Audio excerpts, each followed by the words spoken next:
6 de junio de 1944. 00:15 horas. Punto fuerte WN-62, playa de Omaha.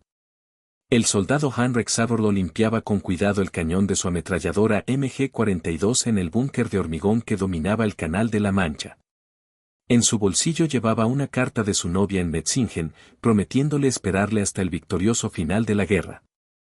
3 días antes había escrito estas palabras: la invasión será su tumba. Los arrojaremos al mar en cuestión de horas. Lo escribió justo después de que el mismísimo mariscal de campo Owen Rommel inspeccionara sus posiciones. El zorro del desierto había mirado a través de la tronera del arma de Severlo, estudiado los campos de tiro superpuestos y asentido con satisfacción. Cuando vengan, había dicho Rommel, esta playa será su cementerio.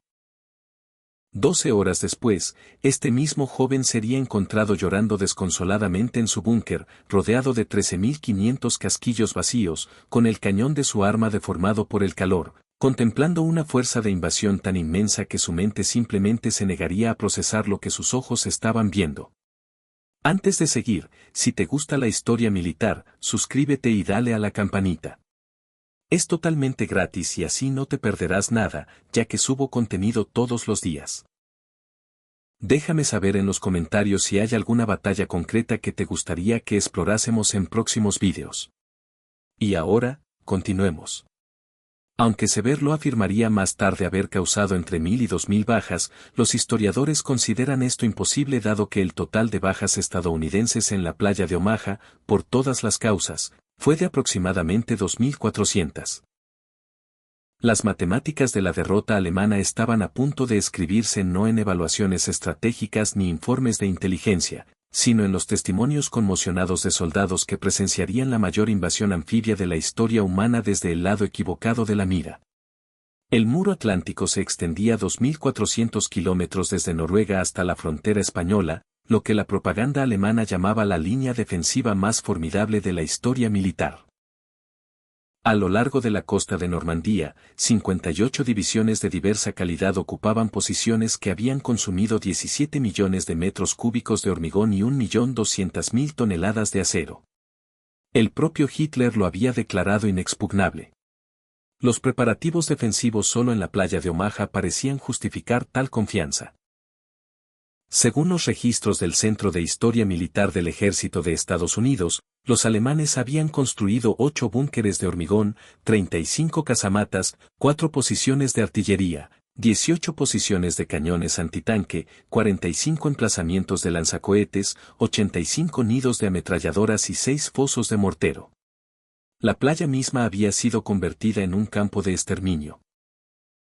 3.700 obstáculos habían sido plantados en la zona de mareas, incluyendo puertas belgas, erizos checos y estacas de madera, muchos coronados con minas Teller. Detrás de las playas se habían colocado 6,5 millones de minas, aunque Rommel había querido 60 millones. El coronel Ernst Gad, al mando del regimiento de granaderos 916 cerca de Bayeux, había calculado la potencia de fuego defensiva en su sector. Sus 4 baterías podían teóricamente disparar 120 proyectiles por minuto hacia los sectores de playa. Combinadas con otras baterías, los alemanes podían concentrar una potencia de fuego masiva sobre cualquier intento de desembarco. Estos cálculos, sin embargo, asumían munición ilimitada, una suposición que resultaría fatalmente errónea. El 5 de junio había traído un tiempo que el meteorólogo de la Luftwaffe Walter Stove en París había declarado imposible para una invasión. La velocidad del viento alcanzaba entre 20 y 25 nudos. Las olas subían hasta 2 metros y las nubes bajas colgaban a 150 metros. Stove, utilizando datos de submarinos y estaciones meteorológicas, había asegurado al alto mando que las condiciones permanecerían desfavorables durante al menos 2 semanas.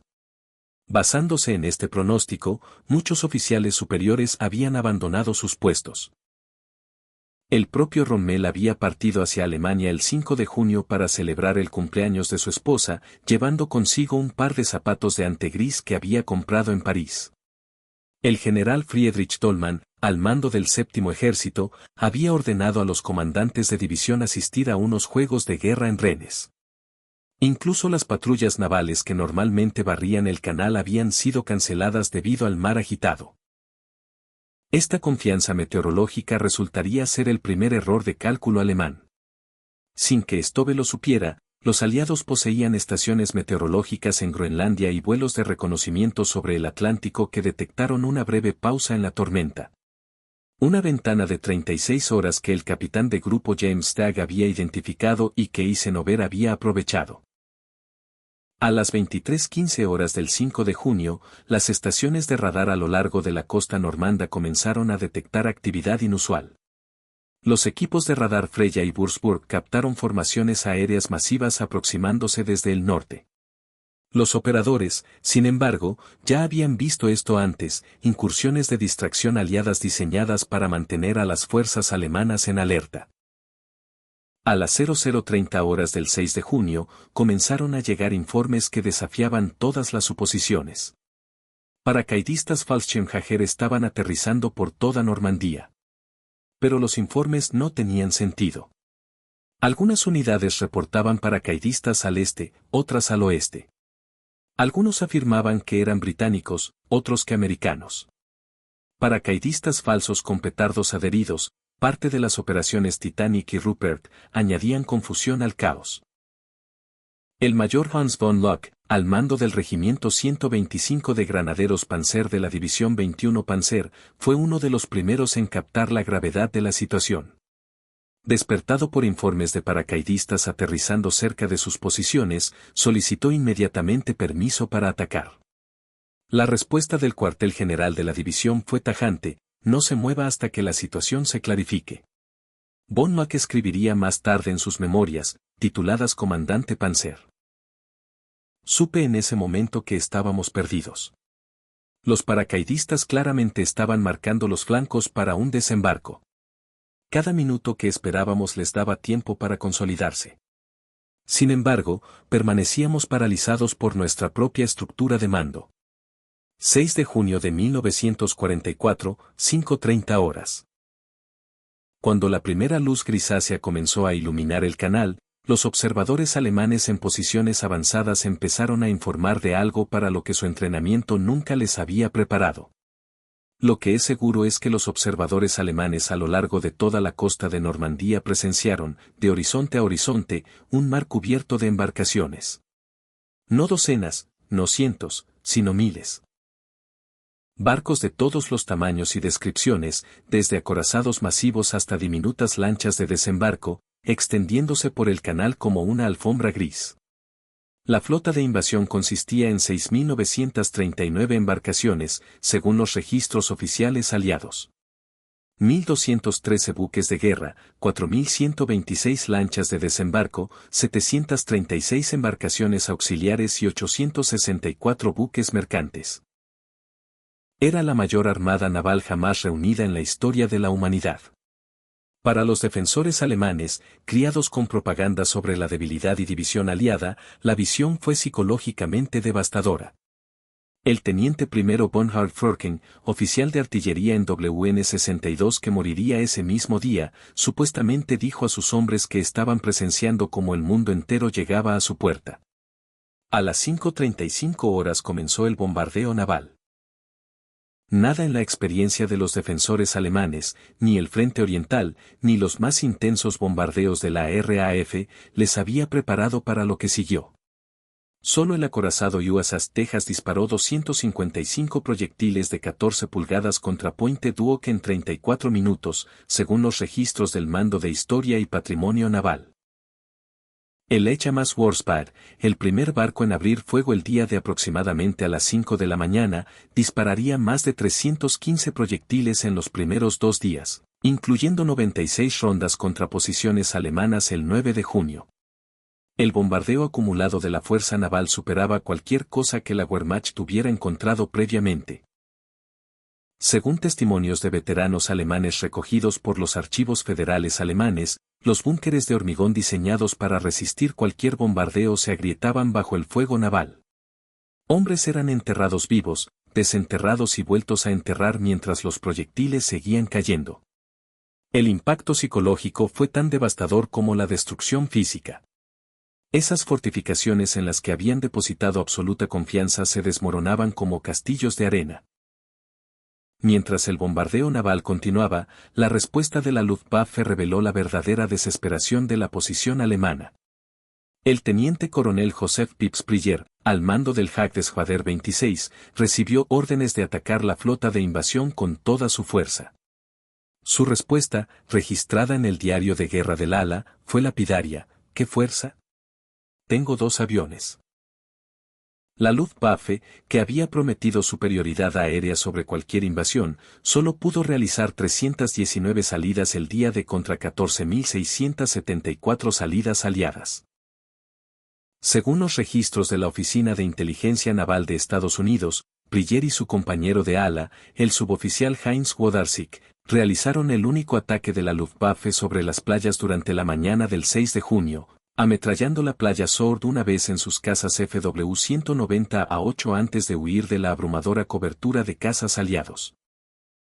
Esta única pasada de ametrallamiento por 2 aviones contra una fuerza de invasión de miles se convirtió en símbolo de la impotencia alemana. Los prometidos caballeros del aire que oscurecerían los cielos sobre cualquier invasión habían quedado reducidos a un gesto fútil. A las 6:30 horas, las primeras oleadas de asalto golpearon las playas. Los defensores alemanes, a pesar del bombardeo, ocuparon sus posiciones y abrieron fuego. Lo que siguió fue una carnicería que conmocionó incluso a veteranos curtidos. Heinrich Saberloh, el ametrallador en WN-62, comenzó a disparar a las 6:35 horas.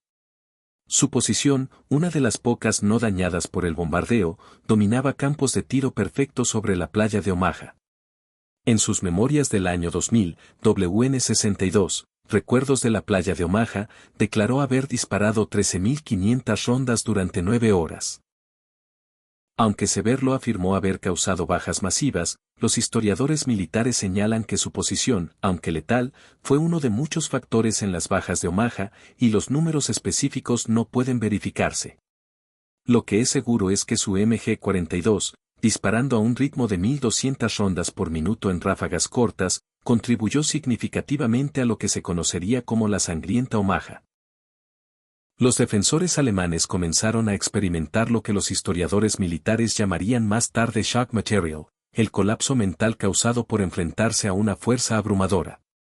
No importaba cuántos estadounidenses, británicos o canadienses cayeran, aparecían más. Cada lancha de desembarco destruida era reemplazada por otras 3. Cada posición de ametralladora silenciada era suprimida por fuego naval que parecía ilimitado. Al mediodía, las posiciones alemanas comenzaron a informar de escasez crítica de munición. Los planes defensivos habían calculado el gasto de munición basándose en repeler un asalto limitado. Nadie había planificado para esta escala de ataque. Según los registros de suministro de la Wehrmacht, posiciones que tenían munición calculada para una batalla de 3 días agotaron sus reservas en horas.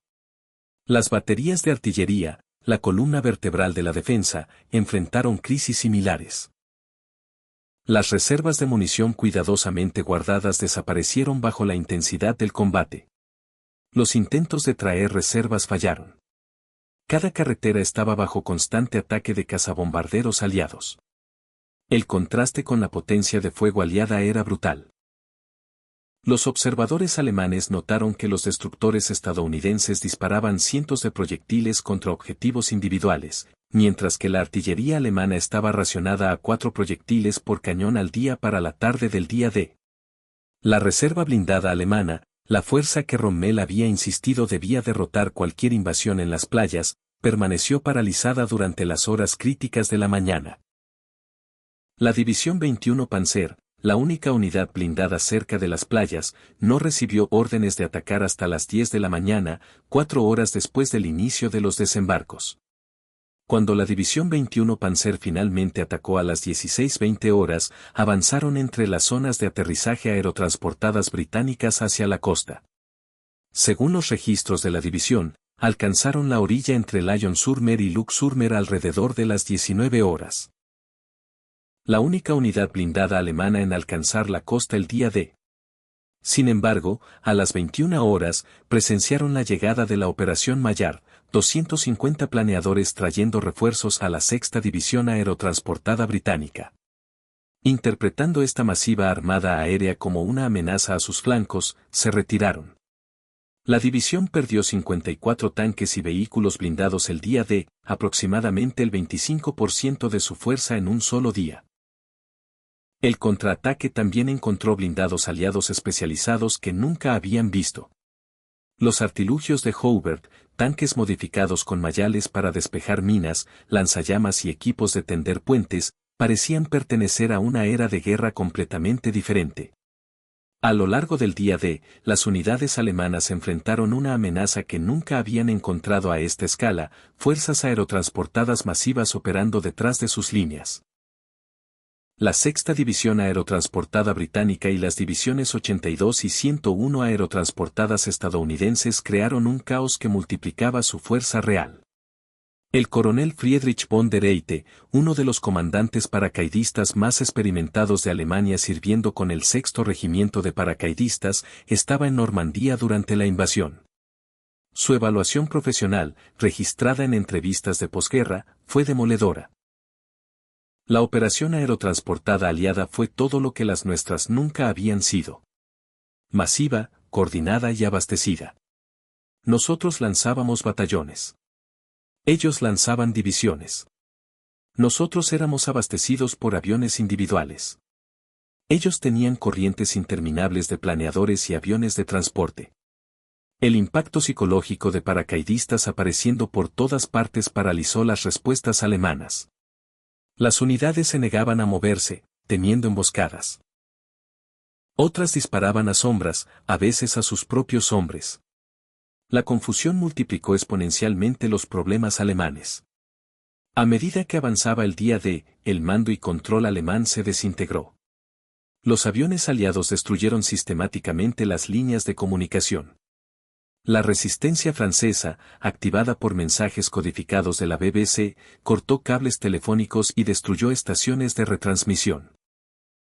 Las comunicaciones por radio fueron interferidas por unidades de guerra electrónica aliadas. El general de división Max Pamso, jefe de Estado Mayor del Séptimo Ejército, intentó coordinar la defensa desde su cuartel general en Le Mans.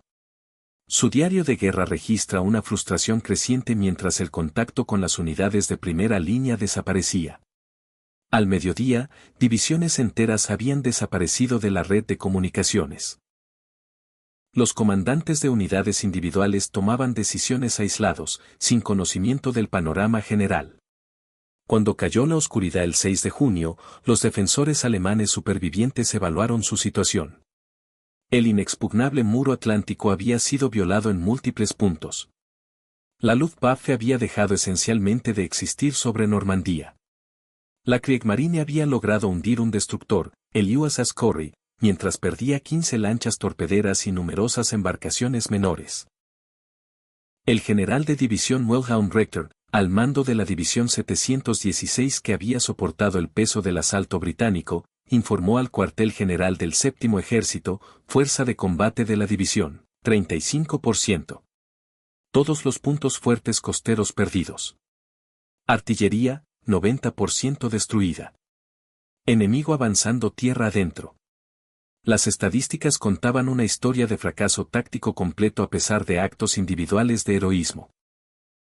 En un solo día, las fuerzas alemanas habían sufrido bajas equivalentes a las de una batalla importante, mientras los aliados continuaban desembarcando tropas frescas como si el día D fuera simplemente el comienzo, no el clímax.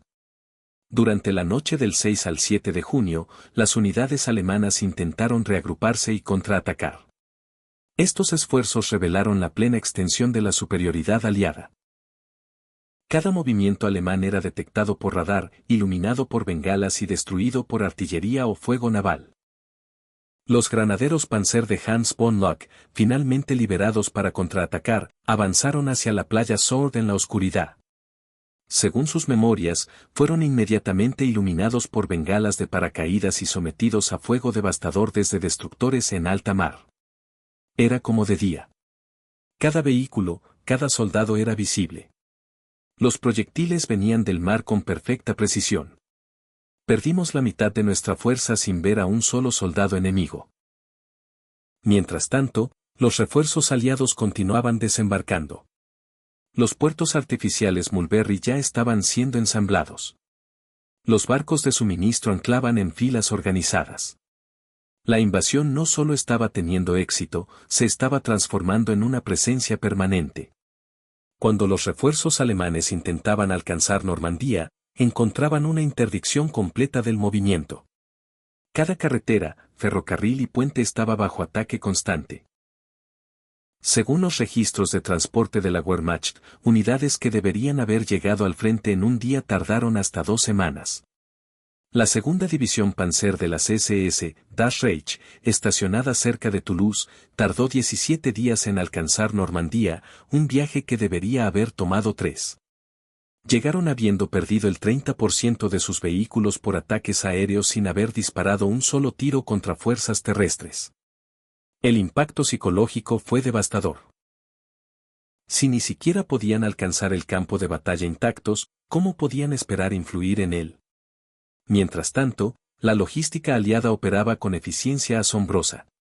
Los LST, buques de desembarco de tanques, descargaban regimientos blindados enteros en horas. A los pocos días del día D, los aliados estaban desembarcando 15.000 toneladas de suministros diariamente, más de lo que todo el ejército alemán en Normandía consumía en una semana.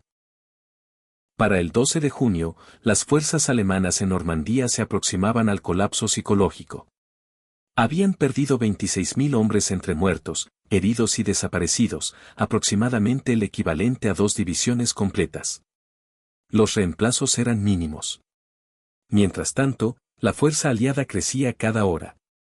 Carentan cayó el 12 de junio, uniendo las playas Utah y Omaha. Los paracaidistas alemanes del 6º Regimiento de Paracaidistas, tropas de élite que nunca antes se habían retirado, retrocedieron en desorden. Su comandante, Friedrich von der Eite, informó al cuartel general superior: mi regimiento ya no existe como unidad de combate. Los supervivientes están psicológicamente destrozados. El 13 de junio, el SS Obersturmführer Marco Wettmann logró una de las pocas victorias tácticas alemanas en Normandía. Según los registros militares británicos, destruyó entre 13 y 14 tanques, 2 cañones antitanque y entre 13 y 15 transportes de personal en la batalla de Villers-Bocage en 15 minutos. La propaganda alemana se aferró a esta victoria como prueba de que las armas alemanas aún podían prevalecer. Pero incluso esta victoria revelaba la futilidad de la posición alemana. El tanque Tiger de Wittmann, inutilizado en la batalla, fue reemplazado por los alemanes con dificultad. Las pérdidas británicas fueron reemplazadas en horas. La brillantez táctica de soldados alemanes individuales no podía superar las matemáticas industriales. El propio Wittmann, con 138 tanques destruidos confirmados en todos los frentes, fue eliminado el 8 de agosto cuando su Tiger fue destruido. Si fue por el artillero británico Joe Akins del 1er Regimiento de Yeomanría de Northamptonshire o por fuerzas canadienses sigue siendo objeto de debate. El mayoras de tanques de la Wehrmacht fue eliminado por un enemigo que podía permitirse intercambiar 10 tanques por un Tiger. La caída de Cherburgo el 26 de junio proporcionó otro golpe psicológico. Este importante puerto, fortificado durante 4 años y guarnecido por 21.000 hombres, supuestamente debía resistir meses. Cayó en 5 días de combate serio. El general de división Karl Wilhelm von Schlieben, al mando de la guarnición, había proclamado que defendería Cherburgo hasta la última bala. En su lugar, se rindió el 26 de junio. En su interrogatorio de posguerra explicó que la resistencia se volvió sin sentido contra recursos enemigos ilimitados, un tema que resonaría a lo largo de todos los relatos alemanes de Normandía. La Operación Cobra, comenzando el 25 de julio, asestó el golpe definitivo a las fuerzas alemanas en Normandía. Según los registros oficiales de las Fuerzas Aéreas del Ejército de Estados Unidos, el bombardeo preparatorio involucró 1.530 bombarderos pesados, 380 bombarderos medianos y 550 cazabombarderos, lanzando más de 4.100 toneladas de bombas en un área concentrada de apenas 6.400 metros de ancho y 2.300 metros de profundidad. El general de división Fritz Pearland, al mando de la división Panzerler, informó al grupo de ejércitos B, mi división está aniquilada. El efecto psicológico en los supervivientes es indescriptible. Ya no son soldados, sino hombres rotos. El bombardeo fue tan intenso que mató al teniente general Leslie McNair, el oficial estadounidense de mayor rango muerto en el teatro europeo, que estaba observando desde lo que se pensaba era una distancia segura. Si los generales estadounidenses no estaban a salvo de su propia potencia de fuego, ¿qué oportunidad tenían los soldados alemanes? La bolsa de Falaise, del 12 al 21 de agosto, se convirtió en el cementerio de las fuerzas alemanas en Normandía.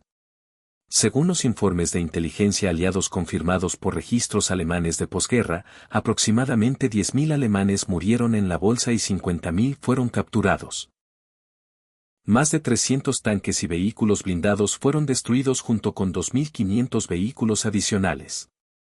Los soldados alemanes que intentaban escapar describieron escenas de destrucción apocalíptica. Las carreteras estaban alfombradas de caballos muertos y vehículos en llamas. Los cazabombarderos aliados atacaban en oleadas cada 20 minutos. La artillería caía continuamente. La destrucción sistemática fue tan completa que muchos soldados simplemente se rindieron, prefiriendo el cautiverio a la muerte segura. El balance final de la campaña de Normandía cuenta la historia de una derrota alemana completa. Pérdidas alemanas del 6 de junio al 31 de agosto, aproximadamente 320.000 bajas, 30.000 muertos, 80.000 heridos, 210.000 desaparecidos o capturados. 2.300 tanques destruidos, virtualmente todo el blindaje en Francia. 2.127 aviones perdidos. Pérdidas aliadas, 29.672 bajas, con reemplazo superando las pérdidas diariamente. Aproximadamente 4.000 tanques perdidos, reemplazados en semanas. 4.111 aviones perdidos de una fuerza que superaba los 13.000. La disparidad revelaba la verdad fundamental: Alemania estaba librando una batalla de desgaste que no podía ganar contra un enemigo con reservas virtualmente ilimitadas. Los oficiales militares profesionales alemanes proporcionaron las evaluaciones más objetivas del desastre. El general de las tropas blindadas Heinrich Eberbach, que asumió el mando en Normandía después de que Rommel fuera herido, informó al OKW el 1 de agosto. La superioridad material del enemigo es de al menos 20-1 en artillería, 10-1 en tanques y absoluta en aviación. Puede reemplazar todas las pérdidas en días. Nosotros no podemos reemplazar nada. El general Hans Speidel, jefe de Estado Mayor de Rommel, escribió en sus memorias de 1949, Normandía demostró que el coraje por sí solo no podía superar la supremacía industrial. Enfrentamos a un enemigo que había mecanizado no solo la guerra, sino la victoria misma. El mariscal de campo Owen Rommel dejó el testimonio más poderoso de la experiencia de Normandía. En su último informe a Hitler el 15 de julio, 2 días antes de ser gravemente herido por aviones aliados, escribió: Las tropas están luchando heroicamente en todas partes, pero la lucha desigual está llegando a su fin. La abrumadora superioridad del enemigo en hombres y material comienza a imponerse. Debo rogarle que saque las conclusiones necesarias sin demora. Esto era lenguaje militar para derrota completa. Rommel, el comandante más celebrado de Alemania, estaba diciéndole a Hitler que la guerra estaba perdida. La campaña de Normandía reveló que la Segunda Guerra Mundial se había convertido en una guerra de producción. Los soldados alemanes presenciaron una capacidad industrial estadounidense que desafiaba su comprensión. Solo la planta Willow Run de Ford producía un bombardero B-24 cada 63 minutos en producción máxima. Las fábricas estadounidenses produjeron 96.000 aviones en 1944. El gasto de munición aliado en un día superaba la producción alemana de un mes. Una sola división estadounidense consumía más suministros diariamente que todo un cuerpo de ejército alemán. Hans von Locke, reflexionando sobre Normandía en sus memorias, escribió: aprendimos que la guerra moderna no trataba sobre tácticas o coraje, sino sobre producción.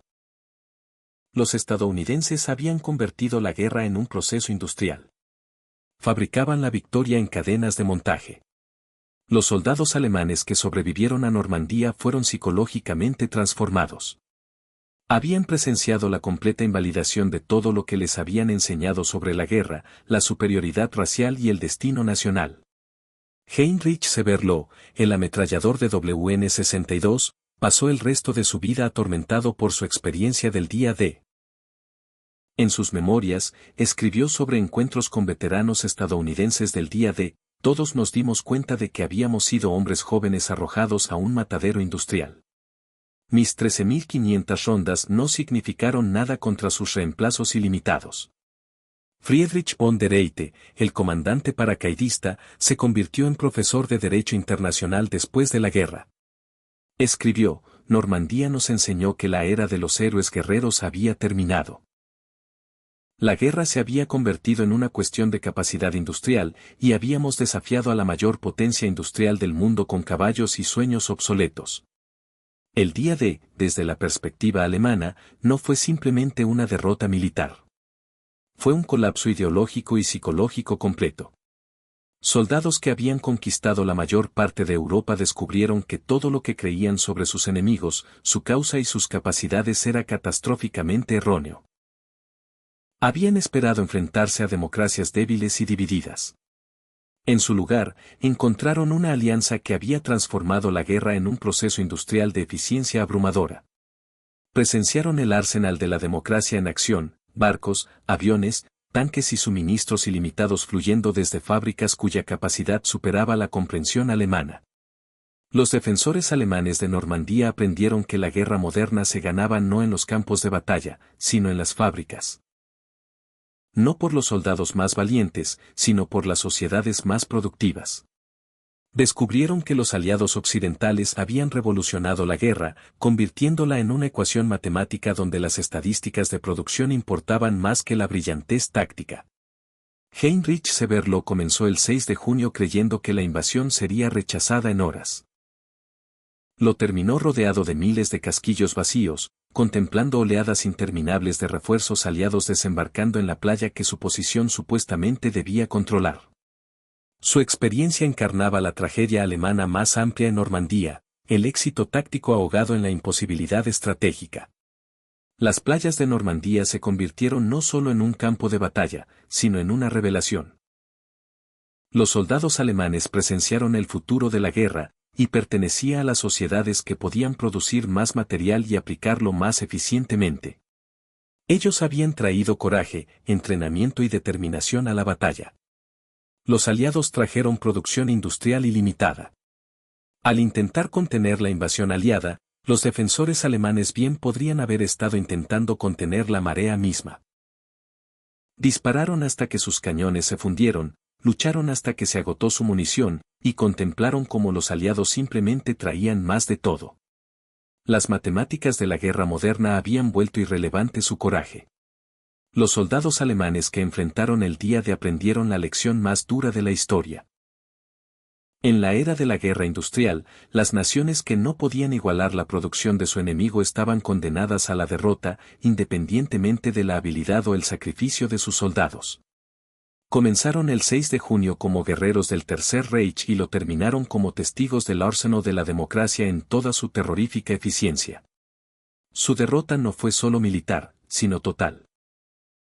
Una demostración aplastante de que la visión nazi de superioridad racial y dominación militar había colisionado con la realidad de la supremacía industrial aliada y se había hecho añicos por completo. La invasión que habían prometido arrojar de vuelta al mar los había barrido a ellos, llevándose consigo las últimas ilusiones de victoria alemana. Y hasta aquí el relato del día D contado desde el otro lado de las trincheras. Si te gustan las historias de la Segunda Guerra Mundial, suscríbete y dale a la campanita para no perderte nada, es totalmente gratis. Déjame en los comentarios si ya sabías lo sucedido el día D y qué otras batallas te gustaría que explorásemos. Y si conoces a más aficionados a la Segunda Guerra Mundial, comparte este video con ellos, recuerda que las historias están para ser contadas. Nos vemos mañana con más contenido.